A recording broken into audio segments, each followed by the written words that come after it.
U.S. has an expansive network of pipelines that continually transport natural gas, crude oil, refined fuels, and petrochemicals all over the country. In Delaware County, Pennsylvania, there are 12 pipeline operators with over 300 miles of liquid and gas transmission pipelines. After many months of planning, the Delaware County Department of Emergency Services, in conjunction with the Delaware County Local Emergency Planning Committee, sponsored a pipeline emergency response tabletop exercise. You are all participants that will be going through an exercise. It is designed as a platform for you to develop, practice, and perform your skills and abilities in a controlled environment.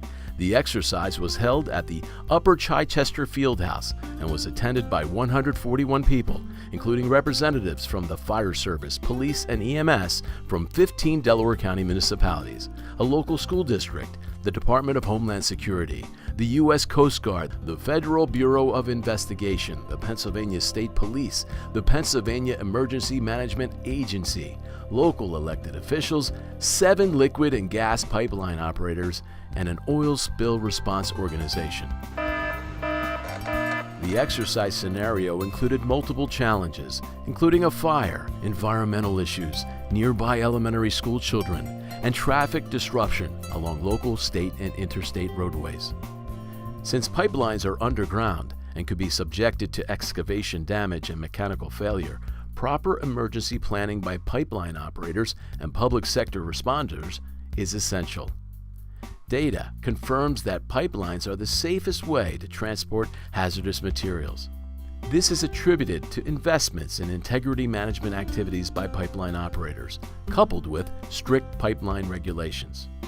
It is important to note that since pipelines fuel America's economy, they can be possible targets and are therefore deemed critical infrastructure by the Department of Homeland Security and the FBI.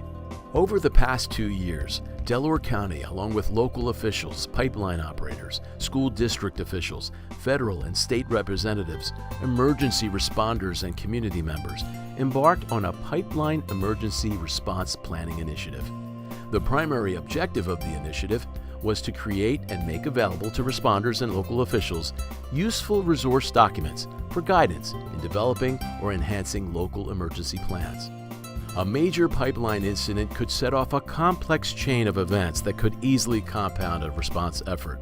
So testing the communication ability and planning efforts between county and local emergency officials and pipeline operators to quickly mitigate and help minimize the impact of a pipeline emergency is important. The school's in the evacuation zone. The exercise gave participants an opportunity to apply incident command and unified command to a multifaceted hypothetical event to assure command was established, maintained, and interaction between responders, the responsible party, and others such as local and school district officials was established according to accepted standards.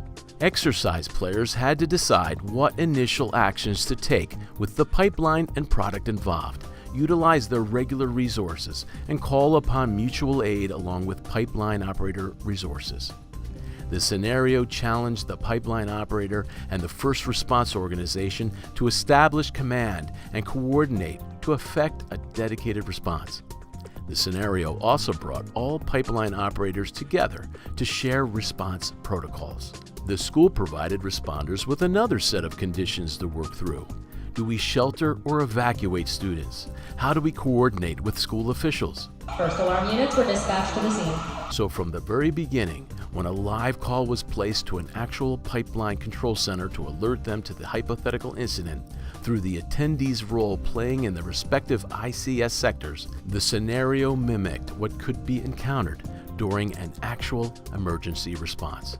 A hot wash or exercise review was also conducted to afford respective organizations benchmarks that could be utilized to improve or adjust their existing response plans. Thank you for your attention.